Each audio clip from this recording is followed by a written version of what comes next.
الحمد لله رب العالمين والصلاة والسلام على أشرف الأنبياء والمرسلين أما بعد فأعوذ بالله من الشيطان الرجيم من همزه ونفخه ونفثه بسم الله الرحمن الرحیم۔ آج ہم مسابقہ سیدہ عائشہ رضی اللہ عنہا کے حوالے سے وراثت کی کلاس شروع کر رہے ہیں۔ ہماری یہ کلاس انشاءاللہ 3 مہینے پر مشتمل ہوگی۔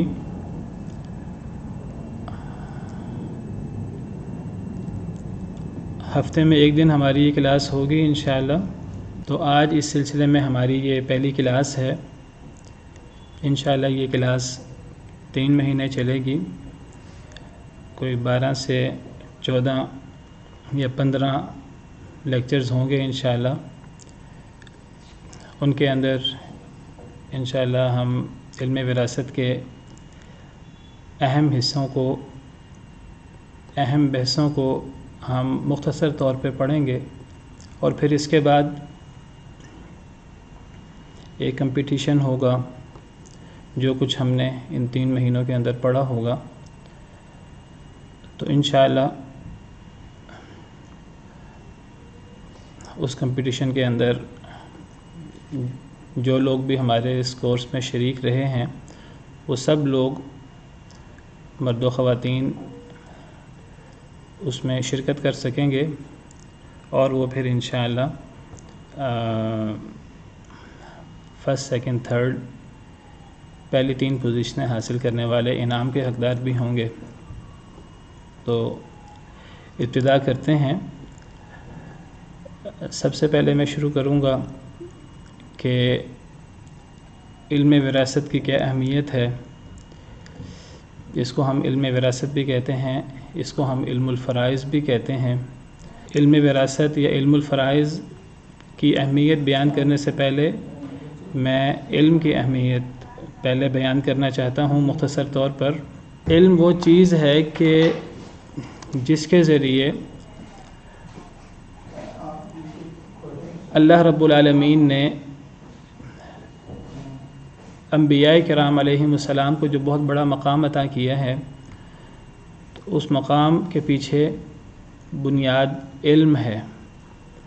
وہ علم ہے جو انبیاء کرام علیہم السلام کو اللہ رب العالمین کی طرف سے حاصل ہوتا ہے، اور اس علم کی بنا پر انبیاء کرام علیہم السلام وہ تمام انسانوں سے افضل ہو جاتے ہیں، اور ان کا مقام و مرتبہ مسلمہ ہے۔ وہ شخص جس کے پاس علم نہیں ہے اور وہ شخص جس کے پاس علم ہے، یہ 2 لوگ برابر نہیں ہو سکتے، ان دونوں کا مقابلہ نہیں کیا جا سکتا۔ علم رکھنے والا علم نہ رکھنے والے پر ہر لحاظ سے فائق ہوتا ہے، افضل ہوتا ہے۔ اور جیسے میں نے ذکر کیا کہ اللہ تعالیٰ نے انبیاء کرام علیہم السلام کو بھی علم کے ذریعے فوقیت دی ہے۔ نبی کریم صلی اللہ علیہ وسلم جو تمام بنی آدم کے سردار ہیں،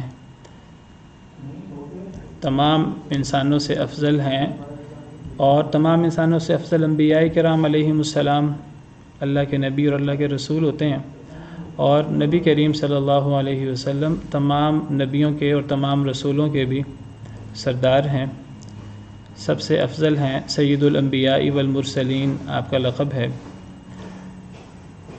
آپ کے بارے میں اللہ تعالیٰ قرآن کریم میں ارشاد فرماتے ہیں وَعَلَّمَكَ مَا لَمْ تَكُنْ تَعْلَمْ۔ اللہ نے آپ کو وہ کچھ سکھایا جو آپ نہیں جانتے تھے۔ تو گویا کہ نبی کریم صلی اللہ علیہ وسلم کا مقام اور آپ کا مرتبہ وہ علم کی بنا پر ہے جو آپ کو اللہ رب العالمین کی طرف سے خاص طور پر حاصل ہوا۔ سیدنا آدم علیہ السلام جب اللہ رب العالمین نے انہیں پیدا فرمایا تو اللہ رب العالمین نے فرشتوں کے سامنے ذکر کیا کہ میں زمین کے اندر ایک خلیفہ بنانے والا ہوں، ایک جانشین بنانے والا ہوں، جو یا تو جنوں کا جانشین ہوگا یا وہ آپس میں ایک دوسرے کے جانشین ہوا کریں گے۔ هو الذی جعلکم خلائف فی الارض، اللہ وہ ذات ہے جنہوں نے تمہیں زمین میں جانشین بنایا۔ جب اللہ رب العالمین نے اس بات کا ذکر، اس بات کا تذکرہ فرشتوں کے سامنے کیا، اللہ رب العالمین چاہتے تھے کہ فرشتے اس بارے میں کوئی ان کے ذہن میں کوئی اشکال ہے، کوئی سوال ہے تو وہ کریں۔ اللہ رب العالمین نے ان کے سامنے تخلیق آدم کا ذکر فرمایا اور اس کا جو مقصد تھا وہ ذکر فرمایا۔ تو فرشتوں نے کہا کہ اگر انسان کے پاس اختیار ہوگا، وہ بھی جنوں کی طرح اپنی مرضی سے اچھا کام یا برا کام کر سکے گا، تو پھر وہ بھی قتل و غارت کرے گا، وہ بھی خون بہائے گا۔ اور اگر ان میں سے کچھ نیک لوگ بھی ہوں گے جو اللہ رب العالمین کی عبادت کریں گے، تو وہ عبادت تو ہم بھی کرتے ہیں۔ تو فرشتوں کے ذہن میں یہ اشکال آیا، فرشتوں نے اللہ رب العالمین کے سامنے یہ اشکال اپنا ذکر کیا، تو اللہ رب العالمین نے فرمایا کہ میں جانتا ہوں، تم نہیں جانتے۔ گویا کہ فرشتوں نے سوال کیا کہ جب ہم موجود ہیں آپ کی عبادت کرنے کے لیے، ہم آپ کی تسبیح کرتے ہیں اور اتنی تسبیح کرتے ہیں، فرشتے اللہ کی اتنی تسبیح کرتے ہیں اور اللہ کا اتنا ذکر کرتے ہیں کہ وہ ہر وقت اللہ کی تسبیح کرتے رہتے ہیں، دن رات اللہ کی تسبیح کرتے ہیں۔ قرآن کریم میں سورۃ الانبیاء میں اللہ رب العالمین فرشتوں کے حوالے سے بیان فرماتے ہیں، یسبحون اللیل والنہار لا یفترون، دن رات اللہ کی تسبیح کرتے ہیں اور وہ اس میں کوئی کمی نہیں کرتے۔ اس کے باوجود پھر آدم کو اور آدم کی اولاد کو، انسانوں کو پیدا کرنے کی کیا ضرورت پیش آئی؟ تو جب فرشتوں نے اپنا یہ اشکال پیش کیا اللہ رب العالمین کے سامنے، تو اللہ رب العالمین نے فرمایا میں جانتا ہوں، تم نہیں جانتے۔ پھر اللہ رب العالمین نے سیدنا آدم علیہ السلام کی فوقیت فرشتوں پر ثابت کی، اور وہ کس طرح ثابت کی وہ آپ سب کو علم ہے کہ اللہ رب العالمین نے علم کے ذریعے سیدنا آدم علیہ السلام کی فضیلت فرشتوں پر ثابت کی۔ اللہ رب العالمین نے فرشتوں سے سیدنا آدم علیہ السلام کو سجدہ کروایا، اور اللہ رب العالمین نے سیدنا آدم علیہ السلام کو علم سکھایا، کچھ نام سکھائے جو اللہ رب العالمین نے فرشتوں کو نہیں سکھائے تھے۔ پھر فرشتوں سے کہا کہ مجھے ان چیزوں کے نام بتاؤ، تو فرشتے عرض کرنے لگے، انہیں سمجھ آ گئی، وہ کہنے لگے اے اللہ تعالیٰ ہمارے پاس تو وہی علم ہے جو آپ نے ہمیں سکھایا ہے۔ تو پھر اللہ رب العالمین نے سیدنا آدم علیہ السلام سے فرمایا کہ اے آدم آپ انہیں ان چیزوں کے نام بتائیں۔ تو سیدنا آدم علیہ السلام نے جب ان چیزوں کے نام بتائے، تو پھر اللہ رب العالمین نے سیدنا آدم علیہ السلام کی فضیلت جو ہے وہ فرشتوں پر ظاہر فرمائی۔ تو انبیاء کرام علیہم السلام، جیسے میں نے ذکر کیا کہ ان کی فضیلت علم کی وجہ سے ہوتی ہے جو اللہ کی طرف سے انہیں حاصل ہوتا ہے، جو خالص علم ہے، جو سچا علم ہے، جس کے اندر کسی قسم کی کوئی کمی بیشی، جس کے اندر کوئی غلطی نہیں ہو سکتی، غلطی کا امکان بھی نہیں ہو سکتا، کہ وہ ڈائریکٹ اللہ کی طرف سے ہوتا ہے۔ تو انبیاء کرام علیہم السلام اسی علم کو اپنی زندگی کے اندر پھیلاتے رہتے ہیں، جو کچھ ان پر اللہ رب العالمین کی طرف سے نازل ہوتا ہے وہ اس علم کو آگے پھیلاتے ہیں۔ یا ایھا الرسول بلغ ما انزل الیک من ربک، اے رسول صلی اللہ علیہ وسلم جو کچھ آپ پر آپ کے رب کی طرف سے نازل ہوا آپ اسے آگے پہنچا دیجیے۔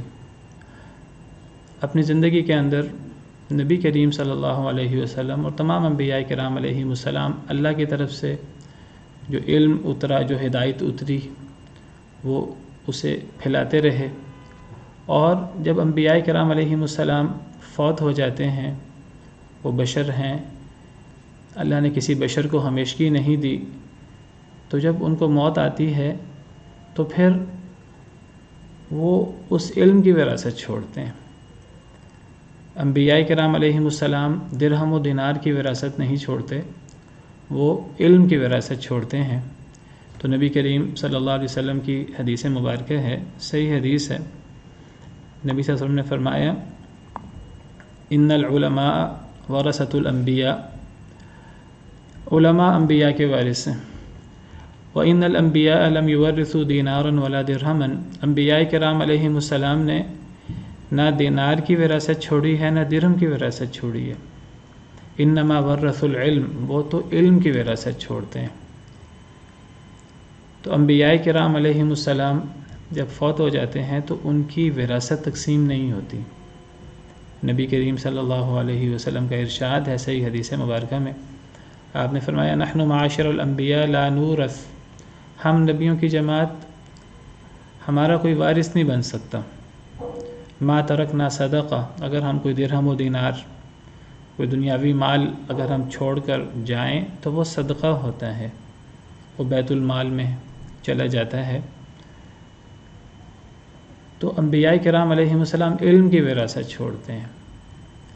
اب انبیاء کرام علیہم السلام کے بعد کسی کو نبوت ملنا، کسی کو رسالت ملنا، یہ جیسے میں نے ذکر کیا کہ بہت بڑا مقام ہے، اس سے بڑا مقام نہیں ہو سکتا جو کسی بشر کو حاصل ہو، اور یہ اتنا بڑا مقام ہے کہ اس مقام کی بنا پر انبیاء اور رسول فرشتوں سے بھی افضل ہو جاتے ہیں، جس طرح سیدنا آدم علیہ السلام کی فضیلت اللہ نے فرشتوں پر ثابت فرمائی۔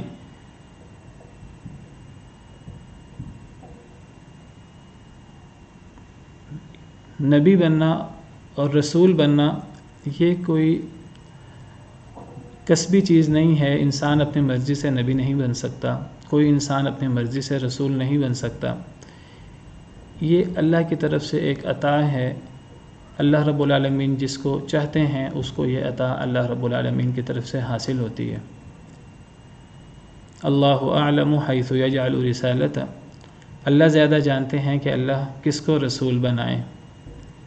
کوئی شخص اپنے علم، اپنے تقوی کی بنا پر اپنی مرضی سے کسی ایسے مقام تک نہیں پہنچ سکتا کہ وہ نبی بن جائے۔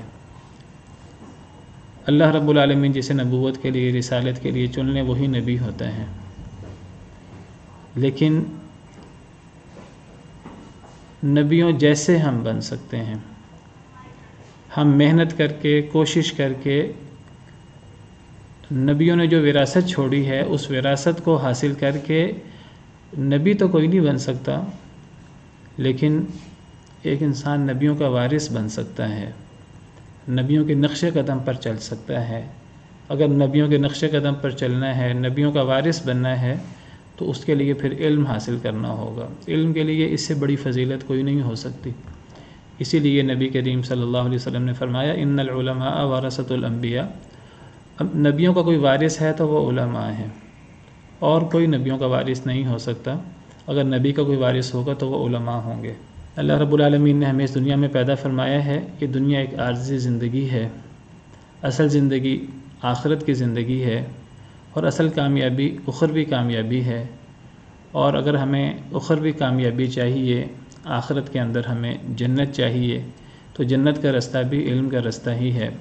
صحیح حدیث مبارکہ میں نبی کریم صلی اللہ علیہ وسلم کا ارشاد ہے، آپ نے فرمایا من سلک طریقا یلتمس فیہ علما سہل اللہ لہ بہ طریقا الی الجنہ، جو بندہ علم کے رستے پر چلتا ہے، علم حاصل کرنے کی کوشش کرتا ہے، سہل اللہ لہ بہ طریقا الی الجنہ، اس علم کے رستے پر چلنے کی وجہ سے، اس علم حاصل کرنے کی وجہ سے اللہ تعالیٰ اس کے لیے جنت کا رستہ آسان کر دیتے ہیں۔ تو علم جو ہے وہ ہمارے لیے جنت کی راہیں آسان کر دیتا ہے۔ علم کا اتنا بڑا مقام ہے کہ جب کوئی شخص علم حاصل کرتا ہے تو فرشتے اس شخص کے قدموں تلے اپنے پر بچھاتے ہیں، صحیح حدیث مبارکہ کے مطابق۔ عالم کا جو مقام ہے اللہ کے ہاں، اس مقام کو فرشتے جانتے ہیں، تو وہ علم حاصل کرنے والے شخص کے نیچے، خواہ وہ مرد ہو یا عورت، وہ اس شخص کے سامنے عاجزی کا اظہار کرنے کے لیے، اس شخص کے ساتھ محبت کا اظہار کرنے کے لیے وہ اس شخص کے قدموں تلے اپنے پر بچھاتے ہیں۔ وَإِنَّ الْمَلَائِكَةَ لَتَضَعُ أَجْنِحَتَهَا رِضًا لِطَالِبِ الْعِلْمِ أَوْ كَمَا قَالَ عَلَيْهِ الصَّلَاةُ وَالسَّلَامُ۔ عالم وہ عظیم ہستی ہے، جب کوئی شخص علم حاصل کرتا ہے تو تمام آسمان والے، تمام زمین والے، سمندر کے اندر جتنی مچھلیاں ہیں، جتنی مخلوق ہے، جتنے جانور ہیں، جتنے حشرات الارض ہیں، ہواؤں میں اڑنے والے پرندے، ہر چیز عالم کے لیے دعا کرتی ہے. ہر چیز جو ہے وہ گویا کہ عالم سے محبت کرتی ہے اور اس کے لیے اللہ رب العالمین سے دعا کرتی ہے. اللہ رب العالمین کوئی بات کریں تو اللہ رب العالمین کو اپنی بات کی تصدیق کے لیے کسی کی تصدیق کی ضرورت نہیں ہوتی. اللہ رب العالمین سے بڑھ کر کسی کی بات سچی نہیں ہوتی. ومن اصدق من اللہ حدیثا، اللہ سے سچی بات کس کی ہو سکتی ہے؟ جب اللہ کسی بات پر زور دیں یا کسی بات کی گواہی دیں تو اللہ کو اپنی بات کو تقویت دینے کے لیے کسی کی گواہی کی ضرورت نہیں ہوتی. اللہ رب العالمین اکیلے کسی بات کی گواہی دیں تو اللہ سے بڑی گواہی کسی کی نہیں ہوتی. سورہ انعام میں اللہ رب العالمین کا ارشاد ہے، اللہ تعالیٰ سوال کرتے ہیں، قل ای شیء اکبر شہادہ، اے نبی صلی اللہ علیہ وسلم ذرا ان سے پوچھئے سب سے بڑی گواہی کس کی ہو سکتی ہے؟ پھر اللہ رب العالمین نبی صلی اللہ علیہ وسلم کو فرماتے ہیں کہ اے نبی آپ خود ہی جواب دیں، قل اللہ شہید بینی و بینکم، اللہ سے بڑا گواہ کون ہو سکتا ہے؟ اللہ سے بڑا گواہ کوئی نہیں ہو سکتا. اللہ سے بڑی گواہی کس کی ہو سکتی ہے؟ تو نبی کریم صلی اللہ علیہ وسلم کو اللہ نے فرمایا کہ آپ اعلان کریں اپنے مخاطبین کے سامنے کہ میری رسالت پر اللہ گواہ ہے میرے اور تمہارے درمیان. اللہ سے بڑی گواہی کسی کی نہیں ہوتی. قرآن کریم میں ایک مقام پر اللہ تعالیٰ فرماتے ہیں کہ فلاں چیز پر فرشتے بھی گواہی دیتے ہیں، والملائکۃ یشہدون، لیکن پھر اللہ فرماتے ہیں کہ وکفیٰ باللہ شہیدا، یہ فرشتوں کی گواہی کی ضرورت نہیں ہے. جب اللہ کسی بات کی گواہی دے دیں اللہ اکیلے ہی گواہ کافی ہیں. لیکن قرآن کریم میں کئی مقامات پر اللہ رب العالمین نے بعض چیزوں کی گواہی دی، اور جیسے میں نے ذکر کیا اللہ سے بڑا گواہ کوئی نہیں ہے اور اللہ سے بڑی گواہی کوئی نہیں ہوتی. جب اللہ رب العالمین نے اپنی توحید کی گواہی دی قرآن کریم میں، اللہ کے ساتھ کسی کی گواہی کی ضرورت نہیں ہے، لیکن اللہ رب العالمین نے جب توحید کی گواہی دی، لا الہ الا اللہ کی گواہی دی، تو اللہ رب العالمین نے اپنے ساتھ فرشتوں کا ذکر کیا فرشتوں کا مقام بیان کرنے کے لیے، اور اللہ رب العالمین نے اپنے ساتھ علماء کا ذکر کیا علماء کرام کا مقام بیان کرنے کے لیے. سورہ آل عمران میں اللہ رب العالمین کا ارشاد ہے، شہد اللہ انہ لا الہ الا ہو والملائکۃ واولو العلم قائما بالقسط. اللہ نے اس بات کی گواہی دی کہ لا الہ الا اللہ، کہ اللہ کے علاوہ کوئی معبود برحق نہیں. اس بات کی گواہی اللہ کے ساتھ ساتھ فرشتوں نے بھی دی، اور اس بات کی گواہی اللہ کے ساتھ ساتھ علماء نے بھی دی. اور اس بات کی بھی گواہی اللہ نے، فرشتوں نے اور علماء نے دی کہ اللہ تعالیٰ انصاف کے ساتھ قائم ہے. لا الہ الا ہو، اللہ کے علاوہ کوئی معبود برحق نہیں. العزیز الحکیم، بہت غالب بہت حکمت والے ہیں. یہاں اللہ رب العالمین نے اپنی گواہی کے ساتھ فرشتوں کی گواہی کا ذکر کیا، علماء کی گواہی کا ذکر کیا. جیسے میں بیان کر چکا ہوں کہ اللہ کے ساتھ کسی کی گواہی کی ضرورت نہیں ہوتی. وکفیٰ باللہ شہیدا، اللہ کی گواہی کافی ہے.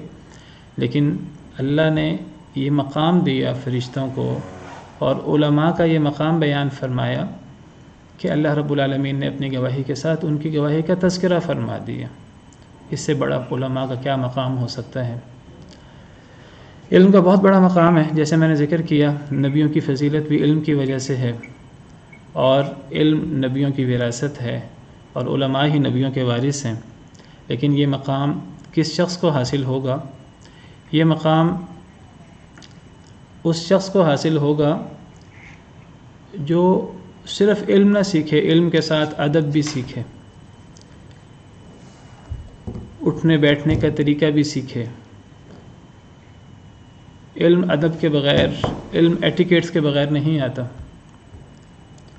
سورہ مجادلہ میں اللہ رب العالمین نے علم کی اہمیت بیان فرمائی، تو وہاں اللہ رب العالمین نے اٹھنے بیٹھنے کے آداب کا ذکر فرمایا ہے، اور اٹھنے بیٹھنے کے آداب کے درمیان اللہ رب العالمین نے علم اور اہل علم کی فضیلت بیان فرمائی ہے. جسے پتہ لگتا ہے کہ علم اکیلا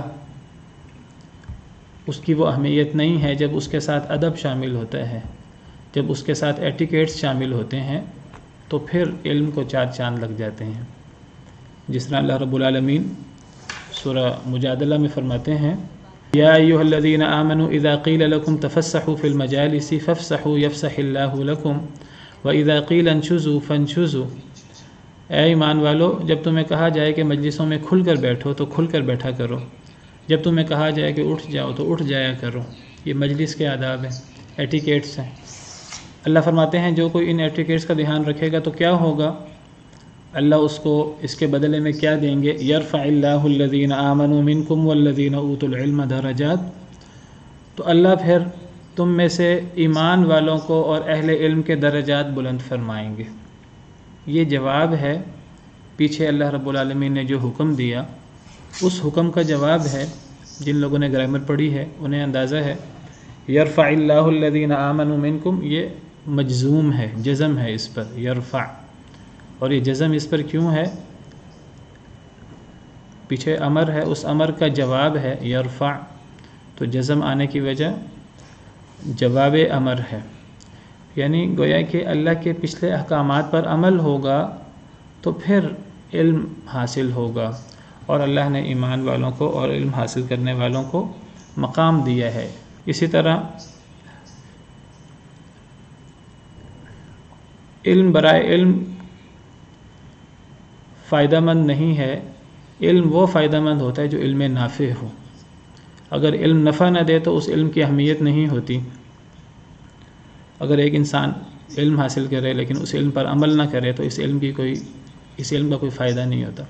اسی لیے نبی کریم صلی اللہ علیہ وسلم اللہ سے دعا کرتے تھے اللہم انفعنی بما علمتنی وعلمنی ما ینفعنی وزدنی علما، اللہم انی اعوذ بک من علم لا ینفع۔ علم نافع کون سا علم ہوتا ہے؟ وہ علم جس پر انسان عمل بھی کرتا ہے، وہ علم جس کے ساتھ پھر انسان راتوں کو جاگتا ہے، اللہ رب العالمین کے لیے قیام میں اور سجدے میں رات گزارتا ہے۔ امن هو قانت آناء اللیل ساجدا وقائما یحذر الآخرة ویرجو رحمت ربی قل هل يستوی الذین یعلمون والذین لا یعلمون۔ اللہ رب العالمین تہجد گزار شخص کا ذکر کرتے ہوئے اللہ فرماتے ہیں کہ جو شخص راتوں کو اللہ کے حضور قیام کرتا ہے فرما برداری کے ساتھ، اللہ کے عذاب سے ڈرتا ہے، اللہ سے امید رکھتا ہے، جب اللہ رب العالمین نے اس تہجد گزار شخص کا ذکر فرمایا پھر اللہ رب العالمین نے اہل علم اور جاہل لوگوں کا فرق بیان فرمایا قل هل يستوي الذين يعلمون والذين لا يعلمون، اے اللہ کے نبی صلی اللہ علیہ وسلم آپ فرما دیجئے کہ اہل علم اور جاہل برابر نہیں ہو سکتے۔ اب جس ضمن میں یہاں علم کا اور علماء کا ذکر ہے تو وہ اس علم کا اثر انسان کی نمازوں پر اور انسان کی رات تہجد پڑھنے پر ہوتا ہے، تو اگر انسان جو ہے وہ علم پر عمل کرتا ہے تو پھر اسے عالم کہتے ہیں، ورنہ پھر اس علم کا کیا فائدہ جو انسان کے لیے نفع بخش نہ ہو۔ انما یتذکر اولو الالباب، عقل مند لوگ ہی نصیحت حاصل کرتے ہیں۔ تو بہرحال علم کے بہت سارے فضائل ہیں، اسی پر بحث کرتے ہیں۔ آگے ہمارا موضوع ہے کہ وراثت کی کیا اہمیت ہے۔ وراثت کا علم اس کی بہت زیادہ اہمیت ہے۔ علم وراثت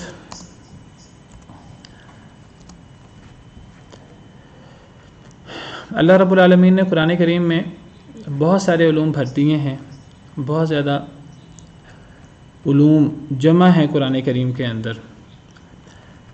قرآن کریم کے اندر زیادہ تر علوم اللہ تعالیٰ نے موٹے موٹے بیان کیے ہیں، مجمل انداز سے بیان کیے ہیں، اللہ نے علوم کی تفصیل بیان نہیں کی۔ قرآن کریم میں نماز کا ذکر ہے، زکوٰۃ کا ذکر ہے، روزے کا ذکر ہے، حج کا ذکر ہے، یہ پلرز ہیں اسلام کے ارکان ہیں، کلمہ توحید اور نماز، زکوٰۃ، روزہ، حج۔ لیکن اگر آپ غور کریں تو قرآن کریم میں نماز، زکوٰۃ، روزہ، حج کی تفصیلات نہیں ہیں۔ بنیادی موٹی بات اللہ رب العالمین نے کر دی نماز کی اہمیت کے بارے میں، زکوٰۃ کی اہمیت جگہ جگہ قرآن کریم میں جہاں بھی نماز کا ذکر ہے، زکوٰۃ کا ذکر ہے۔ روزے کا اللہ نے حکم دے دیا کہ روزے تم پر فرض ہیں، جس طرح پچھلی امتوں پر فرض تھے، چند دن گنتی کے دن تم پر روزے فرض ہیں۔ حج کا ذکر فرما دیا کہ تمہارے لیے اللہ کے لیے تمہیں بیت اللہ کا حج کرنا ضروری ہے، جو حج نہیں کرے گا تو وہ کافر ہو جائے گا۔ موٹی موٹی بات کر دی، بعض موٹی موٹی چیزیں نماز، زکوٰۃ، روزہ اور حج کی بیان کر دیں، لیکن تفصیلات قرآن کریم میں نہیں ہیں۔ یہی تفصیل موجود نہیں ہے قرآن کریم میں کہ نمازیں کتنی فرض ہیں، نماز پڑھنی کس طرح ہے، نماز کے لیے وضو اور تیمم کی موٹی بعض چیزیں موجود ہیں، زیادہ تفصیلات موجود نہیں ہیں۔ زکوٰۃ کو لے لیجئے، زکوٰۃ کی تفصیلات قرآن کریم میں موجود نہیں ہیں، زکوٰۃ کا نصاب موجود نہیں ہے، کن کن چیزوں پر زکوٰۃ دینی ہے یہ موجود نہیں ہے، کتنا مال ہو، کتنے مویشی ہوں، کتنی زمین ہو، خزانہ، اموال تجارت، کب زکوٰۃ ہے اور کتنی زکوٰۃ ادا کرنی ہے، کتنی پرسنٹیج ہے۔ روزے کے بارے میں موٹی موٹی تفصیلات ہیں، صبح سے لے کر رات تک روزہ ہے، اب رات سے مراد کیا ہے، باقی تفصیلات کیا ہیں۔ اسی طرح حج کے بارے میں تو یہ قرآن کریم میں موٹے موٹے احکام موجود ہیں، اسی طرح باقی چیزیں لے لیں۔ تفصیل زیادہ تر قرآن کریم کی تفسیر حدیث مبارکہ میں، سنت میں ہوتی ہے، لیکن علم وراثت، علم الفرائض، جس کو علم الفرائض بھی کہا جاتا ہے، اس کو دیکھا جائے تو اللہ تعالیٰ نے قرآن کریم میں علم وراثت کی تفصیل بیان کر دی ہے۔ اللہ رب العالمین نے فرمایا یوصیکم اللہ فی اولادکم، اللہ تمہیں تمہاری اولاد کے بارے میں خاص وصیت کرتے ہیں، خاص حکم دیتے ہیں۔ یہاں سے اللہ رب العالمین نے وراثت کے تفصیلی احکامات بیان کرنا شروع کیے، اور 3 آیتیں ہیں وراثت کے بارے میں، جن کو وراثت کی 3 بڑی تفصیلی آیات کہا جاتا ہے۔ اللہ تعالیٰ نے ان 3 آیات کے اندر وراثت کا تقریباً 70-80% علم ان 3 آیات کے اندر اللہ رب العالمین نے بیان فرما دیا ہے۔ جتنی تفصیل اللہ رب العالمین نے قرآن کریم میں وراثت کی بیان کر دی ہے، اتنی تفصیل دیگر احکام کی نہیں ملے گی، معاملات کی نہیں ملے گی۔ عقائد، اخلاقیات، ان کو قرآن کریم میں تفصیل سے بیان کیا گیا ہے، لیکن معاملات، عبادات، ان کی تفصیل قرآن کریم میں موجود نہیں ہے۔ لیکن علم وراثت کی تفصیل جو ہے وہ ہمیں 70-80% قرآن کریم میں ملتی ہے۔ اللہ رب العالمین نے فرمایا آباؤکم و ابناؤکم لا تدرون ایہم اقرب لکم نفعا، تمہارے باپ ہوں، تمہارے بیٹے ہوں، تمہیں نہیں پتہ تمہارے لیے زیادہ فائدہ مند کون ہے۔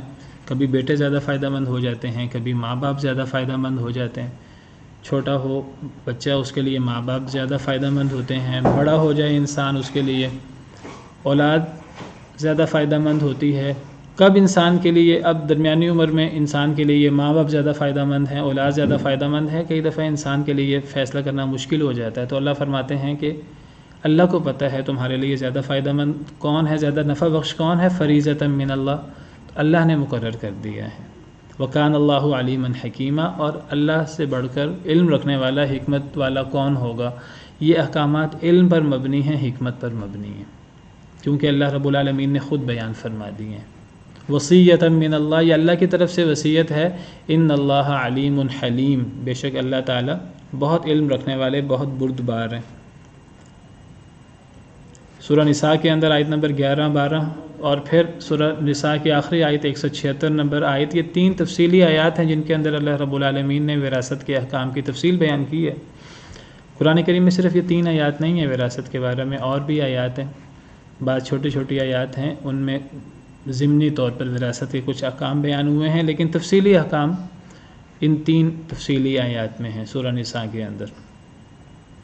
سورہ نساء کے اندر اللہ رب العالمین نے سورہ نساء کے شروع میں آیت نمبر 11، 12 میں جہاں وراثت کی کچھ تفصیل بیان کی 2 آیتوں کے اندر، 2 بڑی آیتوں کے اندر، تو ان آیات کے بعد اللہ رب العالمین نے فرمایا تلک حدود اللہ، یہ اللہ کی حدیں ہیں۔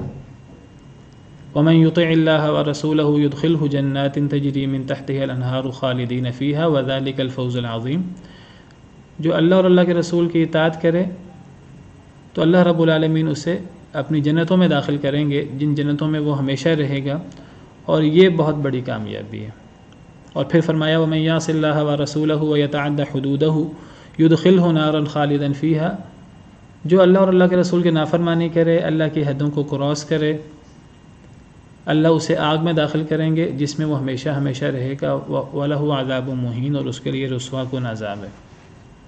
آپ ذرا غور کریں یہاں کہ یہاں اللہ رب العالمین نے احکام وراثت کو اللہ کی حدیں قرار دیا ہے۔ قرآن کریم میں حدود اللہ کا لفظ زیادہ تر یہ سزاؤں کے بارے میں، قتل و غارت کے بارے میں، زنا وغیرہ کے بارے میں آتا ہے،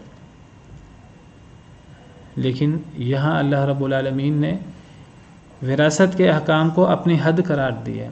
حد کیا چیز ہوتی ہے؟ یہ وہ آخری چیز ہوتی ہے جس سے آگے بڑھنا یہ پھر اللہ کو بہت زیادہ ناراض کرتا ہے۔ اللہ رب العالمین کا غضب اس سے بہت بڑھ جاتا ہے۔ جب اللہ کی حدوں کو پامال کرنا اللہ کو بہت غضبناک کر دیتا ہے، تو جب کوئی ان حدوں میں اللہ رب العالمین کو راضی کرے، اللہ اور اللہ کے رسول صلی اللہ علیہ وسلم کے حکم کے مطابق عمل کرے، تو اللہ رب العالمین راضی بھی بہت زیادہ ہوتے ہیں۔ اگر کوئی شخص اپنے عام معاملات میں کمی کوتاہی کا شکار ہو، لیکن وراثت کے احکام کے بارے میں اللہ اور اللہ کے رسول کی اطاعت کریں، تو وہ جنتی ہیں قرآن کریم کے نص کے مطابق، اور یہ بہت بڑی فضیلت ہے، وذالک الفوز العظیم۔ اور اگر ایک شخص عام دینی معاملات میں بڑا نیک ہے، اللہ سے بہت ڈرتا ہے، اخلاقیات کے معاملے میں، حقوق العباد کے معاملے میں بڑا وہ دھیان کرتا ہے، لیکن وراثت کے معاملے میں وہ گڑبڑ کرتا ہے، اور ہمارے ہاں اکثر لوگ وراثت کے احکامات سے نابلد ہوتے ہیں، اور اگر پتہ ہو تو وراثت کے احکامات میں گڑبڑ کرتے ہیں، وراثت صحیح تقسیم نہیں کرتے، جس طرح اللہ رب العالمین نے سورہ فجر میں ذکر فرمایا وَتَأْكُلُونَ التُّرَاثَ أَكْلًا لَمًّا وَتُحِبُّونَ الْمَالَ حُبًّا جَمًّا، تم وراثت کا مال کھا جاتے ہو۔ تو اگر ایک بندہ حقوق اللہ میں، حقوق العباد میں اچھا ہے، عبادات میں اچھا ہے، معاملات میں اچھا ہے، لیکن وراثت میں وہ اللہ کے احکامات کے مطابق وراثت تقسیم نہیں کرتا، تو اللہ رب العالمین نے ہمیشگی کی جہنم کی وعید سنائی ہے۔ یدخلہ نارا خالدا فیہا، اللہ اسے آگ میں داخل کریں گے جس میں وہ ہمیشہ ہمیشہ رہے گا، وَلَهُ عَذَابٌ مُهِينٌ، اور اس کے لیے رسوا کن عذاب ہوگا۔ اگر آپ غور کریں تو جہنم کی سزا یہ تو اللہ رب العالمین نے کئی نافرمانیوں پر، کئی معاصی پر جہنم کی سزا سنائی ہے، لیکن ہمیشگی کا جہنم کی سزا یہ عام طور پہ کفر پر یہ سزا ہے، کفر پر اور شرک پر۔ اِنَّهُ مَن يُشْرِكْ بِاللَّهِ فَقَدْ حَرَّمَ اللَّهُ عَلَيْهِ الْجَنَّةَ، جو اللہ کے ساتھ شرک کرے اللہ نے اس کے لیے جنت کو حرام کر دیا، وہ جنت کی بو بھی نہیں پا سکتا۔ یہ شرک کے ساتھ ہے، کفر کے ساتھ ہے۔ وَالَّذِينَ كَفَرُوا وَكَذَّبُوا بِآيَاتِنَا أُولَٰئِكَ أَصْحَابُ النَّارِ هُمْ فِيهَا خَالِدُونَ۔ جہنم کی وعید تو آتی، لیکن ہمیشگی کی جہنم کی وعید یہ کفر و شرک کے ساتھ خاص ہے۔ ایک بندہ موحد ہے، اگر اس سے کمی کوتاہی ہو جائے اللہ رب العالمین ویسے ہی معاف کر دیتے ہیں اگر توبہ کا موقع نہ ملے، شرک کے علاوہ اللہ جو چاہیں معاف کر دیں، اور اگر نہ معاف کریں تو پھر اللہ رب العالمین کچھ سزا دے کر جنت میں داخل کر دیں گے۔ ہمیشگی جہنم میں نہیں ہے الا یہ کہ کافر اور مشرک کے لیے، لیکن کفر اور شرک کے علاوہ اور کوئی عمل جس میں اللہ رب العالمین نے کفر شرک کے علاوہ جہنم اور جہنم میں ہمیشگی کی وعید سنائی ہو، وہ وراثت کے اندر کمی بیشی کرنا، وراثت کے معاملے میں اللہ کی حدود کو کراس کرنا، اللہ کی حدود کا دھیان نہ رکھنا، بہت بڑا جرم ہے، بہت بڑی نافرمانی ہے۔ اگر وراثت کے علاوہ کوئی اور جرم ہے ایسا کفر و شرک کے علاوہ، تو وہ قتل عمد ہے، ایک مسلمان کو جان بوجھ کر قتل کرنا۔ کفر و شرک کے علاوہ یا قتل ہے یا وراثت، جس کے اوپر اللہ رب العالمین نے ہمیشگی کی جہنم کی سزا سنائی ہے۔ صحیح حدیث مبارکہ میں ہے کہ نبی کریم صلی اللہ علیہ وسلم فرماتے ہیں کہ اگر کوئی شخص، آپ کے فرمان کے مفہوم ہے، اگر کوئی شخص کسی کی بالشت برابر زمین ہتھیا لے، وہ اس کو نہ دے، وہ وراثت کا معاملہ ہو یا وراثت کے علاوہ، تو اللہ رب العالمین، یہ صحیح بخاری صحیح مسلم کی حدیث ہے، اللہ رب العالمین قیامت کے دن ساتوں زمینیں، یہ 7 زمینیں جس طرح 7 آسمان ہیں، زمینیں بھی 7 ہیں، قیامت کے دن ساتوں کی ساتوں زمینیں اس کے گلے میں توق بنا کر ڈال دی جائیں گی، والعیاذ باللہ۔ ایک بالشت برابر زمین ناحق کسی کی لے لینا۔ بعض احادیث مبارکہ کے مطابق ایک شخص پوری زندگی ایمان کے ساتھ نیک اعمال کے ساتھ گزارتا ہے، لیکن وصیت کے اندر گڑبڑ کر دیتا ہے، وراثت کے اندر گڑبڑ کر دیتا ہے، تو اس کا خاتمہ سوء ہوتا ہے والعیاذ باللہ۔ تو وراثت کے احکامات کے بارے میں خاص طور پر جو ہے وہ یہ اللہ کی حدیں ہیں، ان کا دھیان کرنا، ان کو سیکھنا بہت ضروری ہے۔ سنن نبی داؤد کے اندر نبی کریم صلی اللہ علیہ وسلم کا ارشاد موجود ہے۔ آپ نے فرمایا العلم ثلاث، علم 3 ہیں، آیت محکمت، آیات کا محکم علم، قرآن کریم کی آیات کا علم، قرآن سے بڑھ کر اور کیا علم ہو سکتا ہے، جو اللہ کا کلام ہے، اللہ رب العالمین کی طرف سے نازل ہوا ہے۔ آیت محکمت، پہلا علم قرآن کریم کی آیات کا علم، قرآن کا علم، او سنت قائمت، یا پھر سنت کا علم، حدیث مبارکہ کا علم، جو قرآن کی طرح اللہ کی طرف سے نازل ہوئی ہے نبی کریم صلی اللہ علیہ وسلم پر۔ قرآن کریم بھی اللہ کی وحی ہے، حدیث مبارکہ بھی اللہ کی وحی ہے، بس قرآن کریم کے الفاظ اور مفہوم دونوں اللہ کی طرف سے ہیں، حدیث مبارکہ کا مفہوم اللہ کی طرف سے ہے، اس کے الفاظ نبی کریم صلی اللہ علیہ وسلم کے ہیں، جنہیں اللہ رب العالمین نے جوامع الکلم عطا کیے تھے۔ مفہوم اللہ کی طرف سے ہے، وہ وحی اللہ کی طرف سے، مفہوم اللہ کی طرف سے وحی ہوا ہے، الفاظ نبی کریم صلی اللہ علیہ وسلم کے ہیں۔ قرآن کا علم ہو یا سنت کا علم ہو، یہ 2 علم ہو گئے، اور فرمایا او فریضۃ عادلۃ، یا علم وراثت کا عادلانہ فیصلہ، اس کی بنیاد بھی قرآن اور حدیث ہے۔ تو یہ 3 علم ہیں جو بنیادی علوم کی حیثیت رکھتے ہیں۔ وما سوا ذلک فضل، جو اس کے علاوہ ہے وہ زائد ہے، وہ زائد علوم ہے۔ تو قرآن اور حدیث اور وراثت، اس سے وراثت کی اہمیت پتہ لگتی ہے۔ فریضہ کا لفظی مطلب کہ اللہ نے جو حصے مقرر کیے ہیں، ان مقرر کردہ حصوں کو انصاف کے ساتھ تقسیم کر دینا۔ ایک اور حدیث مبارکہ میں، یہ ابن ماجہ کی حدیث ہے، نبی کریم صلی اللہ علیہ وسلم نے فرمایا تعلموا الفرائض وعلموها الناس، کہ اے لوگوں علم وراثت سیکھو اور اسے لوگوں کو سکھاؤ، خود بھی سیکھو علم وراثت اور لوگوں کو بھی سکھاؤ۔ فإنه نصف العلم، یہ آدھا علم ہے،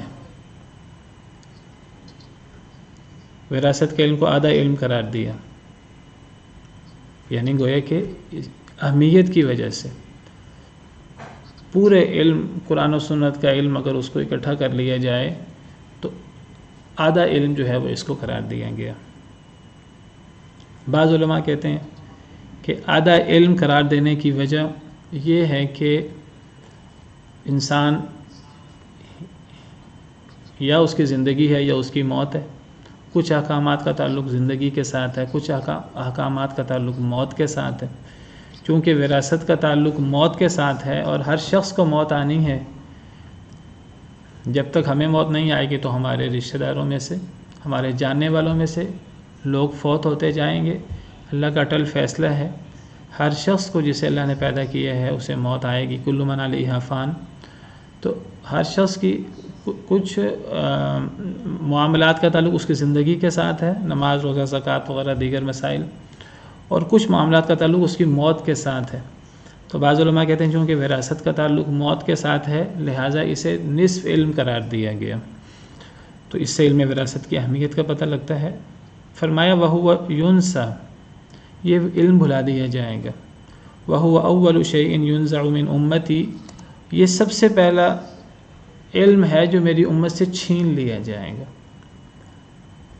سب سے پہلے کوئی علم اگر اٹھے گا، آپ کو پتہ ہے کہ یہ علم ایسے نہیں اٹھ جائے گا، یہ علماء کے اٹھنے سے علم ختم ہوگا۔ سب سے پہلے جو علم ختم ہوگا تو وہ وراثت کا علم ختم ہوگا۔ اور بعض احادیث مبارکہ سے پتہ لگتا ہے کہ وہ دور بھی آئے گا کہ لوگ اختلاف کریں گے کہ فلاں مسئلے کا، فلاں وراثت کے مسئلے کا حل کیا ہے، ادھر ادھر مارے پھریں گے، لوگوں کے پاس جائیں گے، علماء کے پاس جائیں گے، لیکن انہیں کوئی صحیح مسئلہ بتانے والا موجود نہیں ہوگا۔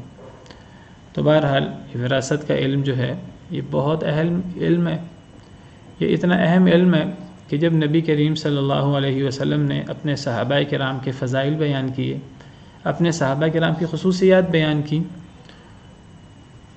تو جہاں احادیث مبارکہ میں ان صحابہ کے فضائل کا پتہ لگتا ہے، وہاں جو خصوصیات صحابہ کرام کی بیان کی ہیں ان صفات اور ان خصائل کی اہمیت کا بھی پتہ لگتا ہے۔ مثال کے طور پر نبی کریم صلی اللہ علیہ وسلم نے سیدنا ابو بکر صدیق کے بارے میں فرمایا، ارحم امتی بامتی ابو بکر، میری امت میں میری امت پر سب سے زیادہ رحم کرنے والے ابو بکر ہیں۔ صحیح حدیث مبارکہ ہے۔ اس حدیث مبارکہ میں ایک تو سیدنا ابو بکر صدیق کی فضیلت، نبی انبیاء کرام علیہم السلام کے بعد سب سے افضل سیدنا ابو بکر صدیق رضی اللہ عنہ وارضاہ، ایک تو سیدنا ابو بکر صدیق رضی اللہ عنہ کی فضیلت کا پتہ لگتا ہے، لیکن اس کے ساتھ یہ بھی پتہ لگتا ہے کہ آپس میں ایک دوسرے پر شفقت، ایک دوسرے پر رحمت، اس کی کتنی اہمیت ہے۔ اتنی اہمیت ہے کہ اس کی وجہ سے سیدنا ابو بکر صدیق کو مقام ملا، سب سے بلند مقام انبیاء کرام علیہم السلام کے بعد، کہ آپ سب سے زیادہ رحم کرنے والے، سب سے زیادہ شفیق ہیں۔ سیدنا ابو بکر صدیق کی فضیلت کا پتہ لگا، اور رحمت، شفقت، اس کی فضیلت کا پتہ لگا۔ سیدنا عمر فاروق کی فضیلت یہ ہے کہ وہ حق اور باطل میں فرق کرنے والے، حق اور باطل کے معاملے میں بڑے کلیئر ہیں اور بڑا واضح کرنے والے۔ سیدنا عثمان رضی اللہ عنہ کی فضیلت حیا کی وجہ سے۔ سیدنا علی رضی اللہ عنہ بہترین فیصلہ کرنے والے، اقضاکم علی۔ تو ان احادیث مبارکہ سے، ایک ہی حدیث میں ہے، بعض اور احادیث میں بھی، اس سے ایک تو ان صحابہ کرام کی فضیلت کا پتہ لگتا ہے، اور یہ جن خصائل کی وجہ سے ان صحابہ کرام کو مقام ملا، ان خصائل اور ان صفات کی اہمیت کا پتہ لگتا ہے۔ تو نبی صلی اللہ علیہ وسلم نے فرمایا، افرضکم زید، تم میں سے سب سے زیادہ وراثت کے ماہر زید ہیں، حضرت زید بن ثابت رضی اللہ عنہ وارضاہ۔ اس سے سیدنا زید بن ثابت کی فضیلت کا پتہ لگتا ہے، اور پتہ لگا کہ ان کی فضیلت کی وجہ وہ وراثت ہے، یہ وراثت کے ماہر ہیں، اور اس سے علم وراثت کی اہمیت کا پتہ لگتا ہے۔ تو بہرحال یہی علم وراثت ہم سیکھنے جا رہے ہیں، اور ہم اس نیت کے ساتھ اور اس دعا کے ساتھ اس علم کو سیکھنے کی کوشش کرتے ہیں، اس علم کو جاننے کی کوشش کرتے ہیں کہ اے اللہ تعالیٰ، قرب قیامت وہ بہت منحوس دور ہوگا جس دور کے اندر علم اٹھ جائے گا، اور سب سے پہلے وراثت کا علم اٹھے گا۔ تو اے اللہ تعالیٰ، ہم آپ سے دعا کرتے ہیں کہ وہ منحوس دور ہماری زندگی میں نہ آئے۔ اے اللہ تعالیٰ، ہم یہ عہد کرتے ہیں کہ ہم اس علم کو حاصل کرنے کی اپنی سی جتنی کوشش ہے وہ کریں گے، اور ہم اس علم کو زندہ رکھنے کی کوشش کریں گے۔ ہم خود بھی اس علم کو سیکھیں گے، ہم خود بھی اس کے مطابق عمل کریں گے، اور ہم اپنی پوری کوشش کریں گے کہ ہم اس علم کو زیادہ سے زیادہ آگے پھیلائیں۔ اے اللہ، وہ منحوس دور ہماری زندگی میں نہ آئے کہ یہ علم اٹھ جائے اور لوگ وراثت کے بارے میں سوال کریں اور انہیں کوئی جواب دینے والا نہ ہو۔ لوگ چاہیں کہ ہم وراثت کا مسئلہ حل کریں کتاب و سنت کے مطابق، لیکن انہیں کوئی جواب دینے والا نہ ہو۔ تو ہماری یہ کوشش ہونی چاہیے کہ ہم اس دور کے اندر موجود نہ ہوں، ہماری زندگی میں وہ دور نہ آئے۔ اگر لوگ نہیں سیکھتے، نہ سیکھیں، ہم تو سیکھیں، ہم اس کا بیڑا اٹھا لیں۔ بہت بڑی فضیلت ہے، اور اس فضیلت کو حاصل کرنا چاہیے۔ اور جس دور کے اندر ایسا ہو گیا کہ وراثت کا علم اٹھ گیا، دیگر علم اٹھ گئے، تو اس سے زیادہ منحوس دور کون سا ہوگا۔ تو اللہ سے دعا ہے کہ اللہ تعالی ہمیں علم حاصل کرنے والا اور اس علم کے مطابق عمل کرنے والا، اور خاص طور پہ اللہ تعالی ہمیں علم وراثت سیکھنے والا بنا دے۔ اللہ کی توفیق کے بغیر کوئی بھی چیز مکمل نہیں ہوتی، تو اللہ کی توفیق ہوگی تو ہماری کوشش ہوگی تو انشاءاللہ ہم اس علم کو سیکھ سکیں گے۔ تو انشاءاللہ اگلے لیکچر میں ہم علم وراثت کی ابتدائی مباحث، علم وراثت کی تعریف، ترکہ کسے کہتے ہیں، کسی کا ترکہ ہو تو سب سے پہلے ہمیں کیا کرنا ہے، سب سے پہلے ہمیں کیا دیکھنا ہے، علم وراثت کے ارکان کیا ہیں، علم وراثت کی شرائط کیا ہیں، وہ کیا اسباب ہیں جن کی بنا پر کوئی شخص کسی کا وارث بنتا ہے۔ تو انشاءاللہ اگلے لیکچر میں ان چیزوں پر روشنی ڈالنے کی کوشش کی جائے گی۔ آج اسی پر بس کرتے ہیں۔ سبحان ربک رب العزت عما یصفون وسلام علی المرسلین والحمد للہ رب العالمین. تحلو الحياة شوقا